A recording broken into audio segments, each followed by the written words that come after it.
요한계시록 제1장. 예수 그리스도의 계시라. 이는 하나님이 그에게 주사 반드시 속히 일어날 일들을 그 종들에게 보이시려고 그의 천사를 그 종 요한에게 보내어 알게 하신 것이라.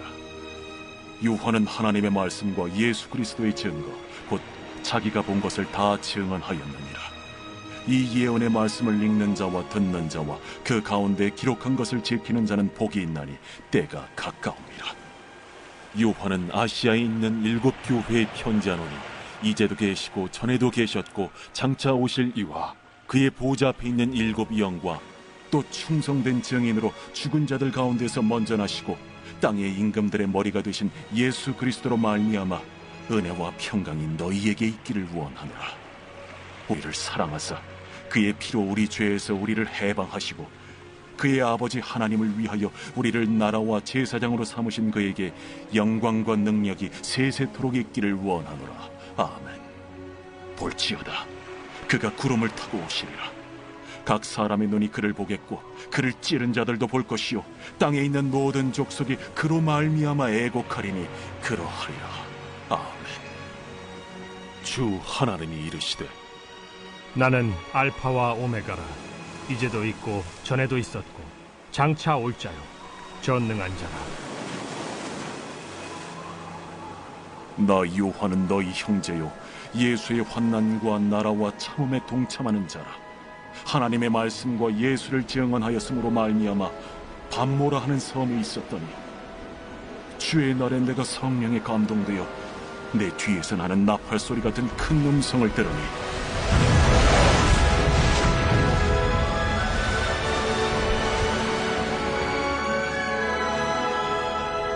네가 보는 것을 두루마리에 있어서 에베소, 서머나, 버가모, 두아디라, 사데, 빌라델비아, 라오디게아에 7 교회를 보내라. 몸을 돌이켜 나에게 말한 음성을 알아보려고 돌이킬 때에 7 금 촛대를 보았는데 촛대 사이에 인자 같은 이가 발에 끌리는 옷을 입고 가슴에 금띠를 띠고 그의 머리와 털의 희기가 흰 양털 같고 눈 같으며 그의 눈은 불꽃 같고 그의 발은 풀무볼에 단련한 빛난 주석 같고 그의 음성은 많은 물소리와 같으며 그의 오른손에 7 별이 있고 그의 입에서 좌우에 날선 검이 나오고 그 얼굴은 해가 힘있게 비치는 것 같더라. 내가 볼 때에 그의 발 앞에 엎드려져 죽은 자같이 되매 그가 오른손을 내게 얹고 이르시되 두려워하지 말라. 나는 처음이요 마지막이니 곧 살아있는 자라. 내가 전에 죽었었노라. 볼지어다, 이제 세세토록 살아있어 사망과 음부의 열쇠를 가졌노니 그러므로 네가 본 것과 지금 있는 일과 장차 될 일을 기록하라. 네가 본 것은 내 오른손의 7 별의 비밀과 또 7 금촛대라. 7 별은 7 교회의 사자여 7 촛대는 7 교회이라. 요한계시록은 주후 95년경에 사도 요한에 의해서 쓰여졌습니다. 이 주후 95년 이때는요, 로마의 네로 황제의 뒤를 이어서 도미티안 황제의 박해가 아주 극심했던 때였습니다. 네로 박해 때 이제 사도 바울 또 베드로가 순교를 하고 또 많은 성도들이 또 순교를 했습니다. 그런데 이 도미티안은 네로보다 더 기독교에 대해서 훨씬 적대적이었습니다. 네로의 박해가 그 로마시에 한정되었다면 이 도미티안의 박해는요, 로마 제국 전역으로 확대가 되었습니다.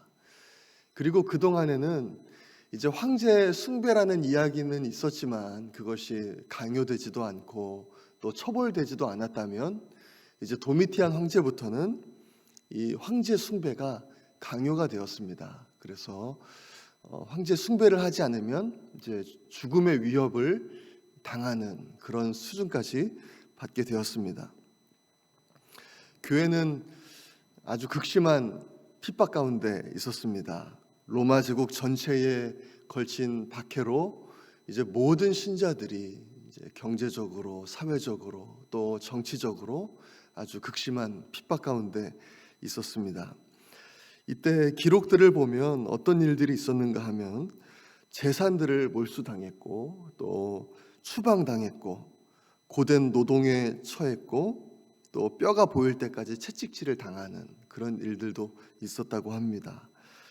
그리스도인이라는 이유로 노예가 되었다고 하고요. 또 이제 처형을 당했고 또 검투사 경기에 끌려 나가서 죽음을 당하기도 했습니다. 이 계시록의 저자인 사도 요한도요, 예외가 아니었습니다.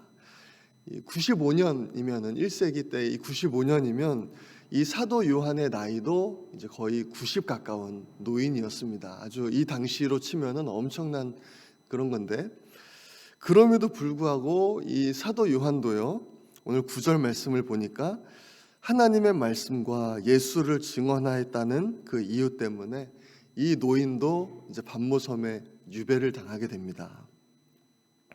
이 요한계시록은요, 이런 상황 가운데 이제 쓰여진 책이죠. 어떻게 보면 앞이 하나도 보이지 않는 그런 암울한 상황입니다. 많은 사람들이 이렇게 생각했을 것 같아요. 주님을 찾으면서 주님, 과연 주님 어디에 계십니까? 주님 왜 우리의 상황을 돌보지 않으십니까? 주님, 정말 주님은 살아계신 분이십니까? 이런 의심이 충분히 이제 들만한 그런 상황인 거죠. 그런데요, 그때 어떤 일이 일어나는가 하면 이제 10절 말씀인데요. 주의 날에 내가 성령에 감동되어 내 뒤에서 나는 나팔 소리 같은 큰 음성을 들으니 라고 말씀합니다. 주의 날, 이 주의 날은 주일을 뜻하는 겁니다. 어제 같은 주일을 뜻하는데 이 주일에 그 노년의 사도 요한에게 갑자기 성령님이 딱 임하시는 겁니다. 그리고 큰 음성이 이제 들리는 거죠. 사도 요한이 갑자기 뒤에서 나팔 소리 같은 큰 음성이 들리니까 그것을 보려고 딱 고개를 돌리는데요. 13절에 보니까 인자 같은 이가 계시다 그렇게 말씀합니다. 성경에서 인자, 그 Son of Man이라고 하죠. 사람의 아들. 이 인자는요, 예수님을 나타내는 표현입니다. 예수님께서도 당신을 이제 말씀하실 때 인자 이렇게 말씀을 하셨어요. 사도 요한이 이제 뒤를 딱 돌아보는데 예수님이 계신 겁니다. 그토록이나 보고 싶고 그토록이나 찾고 있는 그 예수님이 딱 계신 거예요. 그런데 예수님께서 등장하시는 곳이 아주 의미심장합니다. 12절 13절 말씀인데요. 몸을 돌이켜 나에게 말한 음성을 알아보려고 돌이킬 때에 7 금 촛대를 보았는데 촛대 사이에 인자 같은 이가 발에 끌리는 옷을 입고 가슴에 금띠를 띠고. 레위기를 보면요, 이제 성소에 여러 가지 기물들이 있습니다. 성소에 어떤 기물들이 있는지 그것이 이제 레위기에 나와 있는데 성소에는요 떡상이 있습니다. 그리고 또 분향단이 있고 금촛대가 있습니다. 그런데 지금 예수님께서 이 금촛대 사이에서 나오시는 거예요. 왜 하필 금촛대일까요? 이 금으로 만들어진 7 촛대가 상징하는 것이 있어요. 오늘 본문 마지막 절 20절 끝부분에 보면요, 7 촛대는 7 교회다 그렇게 말씀합니다. 이 당시에 그토록이나 찾던 주님은 과연 어디 계십니까? 7 촛대, 교회에 계신 거예요. 교회에 함께 계신 겁니다. 7 교회로 상징되는 이 세상의 모든 교회와 함께 계시는 거예요. 그들이 알든 알지 못하든 주님은 처음부터 지금도 그리고 또 앞으로도 주님은 교회와 함께 계시는 것입니다. 성도들과 함께 계시는 거예요. 17절 후반부에서 18절에 보면 이렇게 말씀하죠.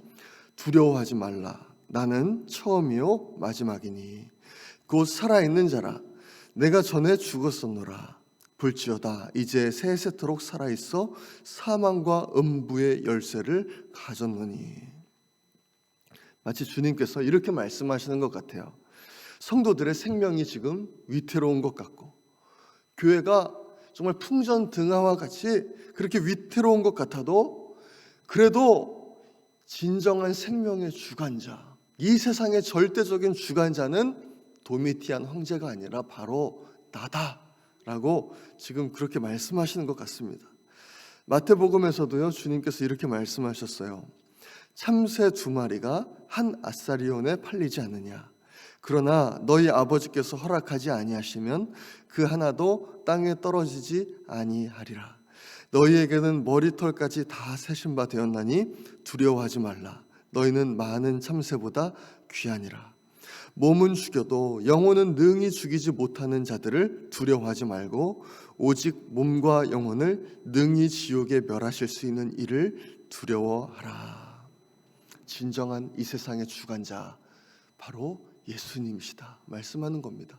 지금 이 세상에서는 수많은 어려움, 또 그리스도인들이 그 엄청난 핍박을 받고 있지만, 하지만 진정한 이 세상의 주관자는 예수 그리스도다, 그렇게 지금 말씀하는 거예요. 이것은 지금 이 세기를, 21세기를 살아가고 있는 우리에게도 동일한 그런 말씀입니다. 우리에게도요, 어려움이 있을 수 있습니다. 또 어쩌면 심한 박해가 있을 수도 있죠. 하지만요, 그것이 끝이 아니라는 것입니다. 우리가 믿음의 눈을 들면 그 모든 것 위에서 이 모든 것들을 주관하고 계시는 예수 그리스도께서 정말 진정한 통치자가 되어서 이 모든 것들을 다스리고 계시다라는 것입니다. 주님은 지금 우리 눈에는 보이지 않지만요, 7 촛대 사이를 거니시는 그 주님께서 지금도 우리 교회와 함께 계시고 또 우리 성도님들과 함께 계시다는 것이죠. 우리가 그것을 기억할 때 정말 어떤 어려움 가운데 있다 할지라도, 또 어떤 심각한 또 박해 가운데 있다 할지라도 우리가 믿음을 지키고 승리하게 될 줄로 믿습니다. 오늘도 주님은요, 우리와 함께 하십니다. 우리와 동행하시고 우리를 인도하십니다. 우리가 그 사실을 믿고 또 우리와 함께 계시는 그 주님 바라보시고 승리하시는 우리 모든 성도님들 되시기를 간절히 소망합니다. 이 시간에 우리 함께 기도하겠습니다. 이 시간에 기도할 때 주님, 정말 주님께서 우리의 모든 삶의 주관자가 되심을 우리가 굳건하게 믿고 그 주님과 동행하는 오늘 하루 될 수 있도록 인도하여 주옵소서. 기도합니다. 어려움을 겪고 있는 성도님들과 또 질병으로 고통받고 있는 환우들 위해서 기도해 주시고, 또 이제 한 가정을 주님께 우리 전도축제 기도하면서 진행하고 있는데, 하나님 이번 전도축제 때에 정말 우리 모든 성도님들이 한 가정을 작정하게 하시고 그들을 위해 섬기고 기도하게 하여 주옵소서. 교회 리모델링과 보수공사를 위해서 기도해 주시고, 또 미국의 초기 신앙 회복과 복음화를 위해, 대한민국의 평화와 복음화를 위해서 우리 주여 한번 외치고 기도하겠습니다. 주여.